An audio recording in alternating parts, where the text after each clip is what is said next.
time it takes to get back to the starting level of employment.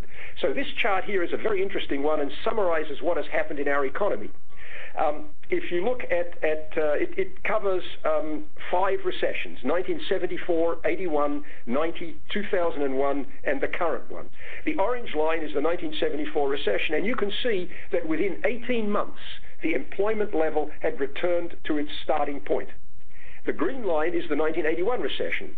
That took 30 months to get to the starting point, and it was a more severe recession. The green line is lower than the orange, as you can see.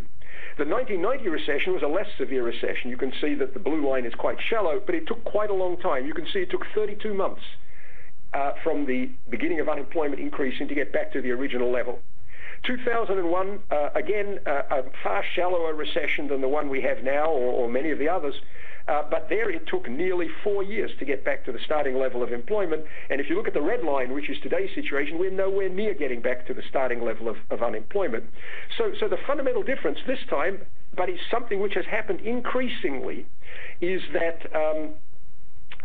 it has been harder and harder to restore the employment level. And to understand that, you need to think about the sources of this unemployment. If we take the current recession, the first thing that you need to understand is that it represents the total collapse of the real estate, construction, and associated financial industries.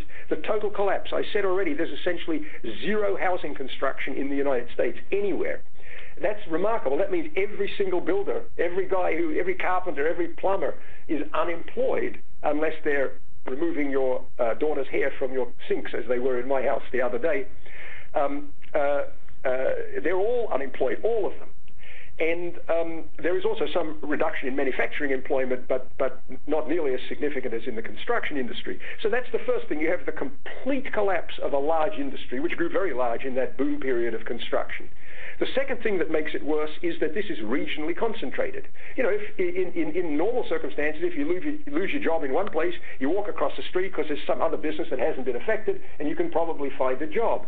But because so many markets, Nevada being the most important one, were heavily dependent on construction, if construction ends, there's nowhere else you can walk to in Las Vegas to find another job because everything is affected by it. So you've got very strong regional concentrations of unemployment.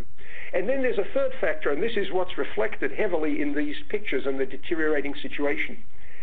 Despite the fact that we have very heavy unemployment, depends how you measure it, somewhere between 10 and 15%, if you look at job available ads on Monster.com and these other job sites, you'll see a surprisingly large number. In fact, the number of positions advertised on Monster.com today is, from a historical perspective, comparable to what you would find not with 10% or 12% unemployment, but with 6% unemployment.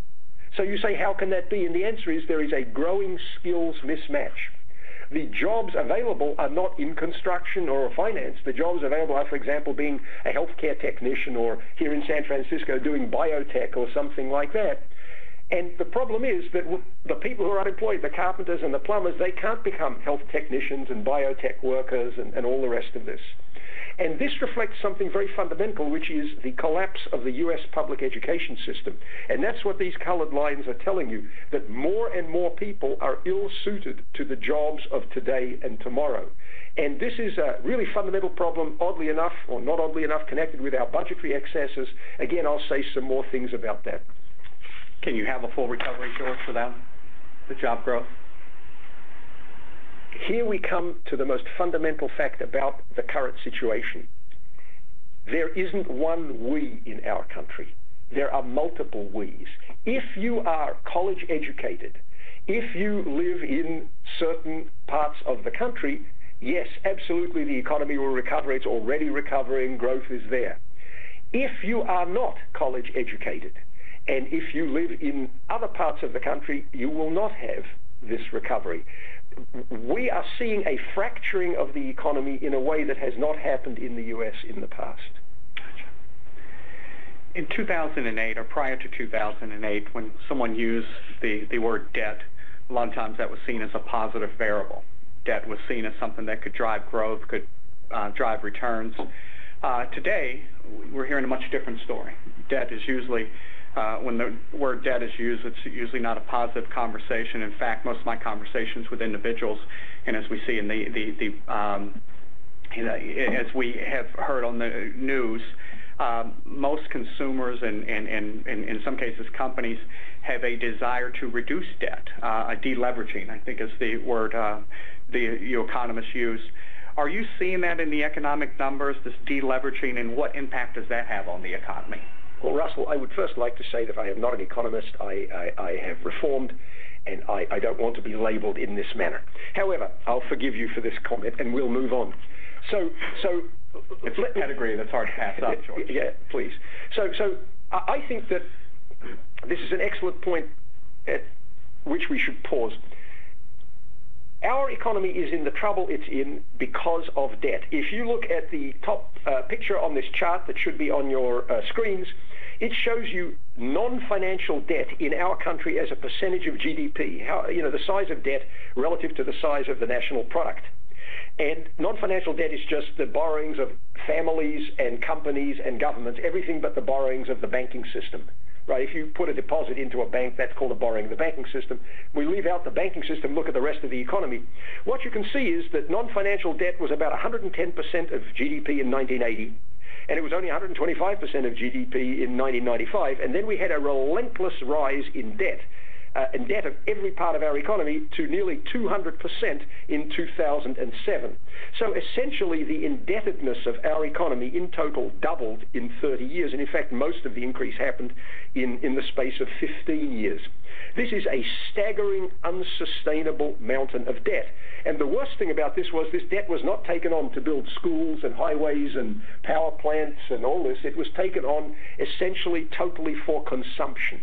So nothing productive came out of all this borrowing. The middle chart shows you national savings as a percentage of GDP. This is not the savings of families, it includes the retained earnings of companies.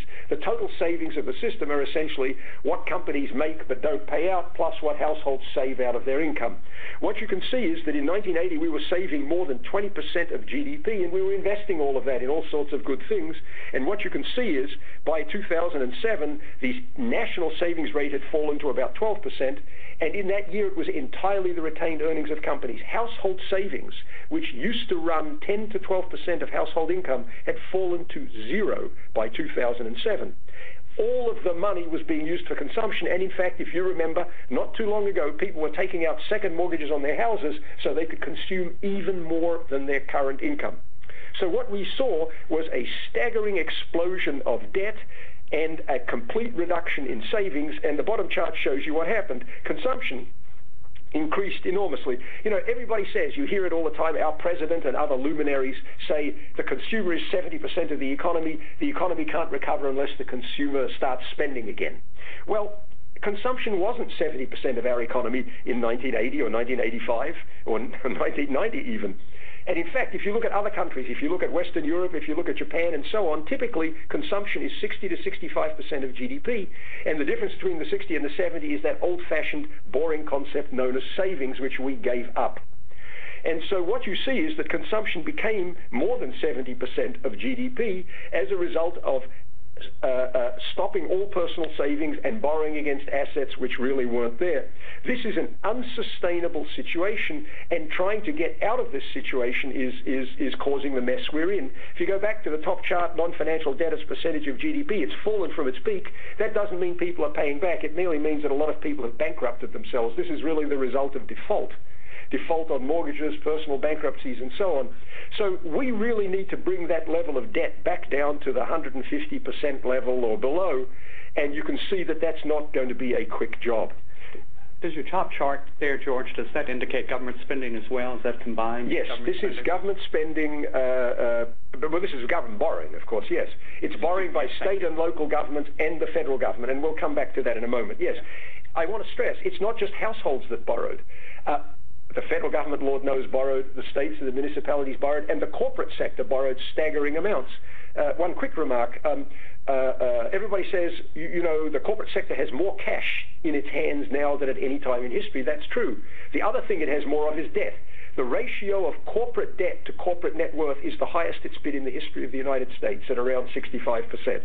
So what happens to all that cash is very interesting. Will it be paid out, as stock investors think, in terms of dividends and stock repurchases, or will it be used for the deleveraging, Russell, that you've mentioned?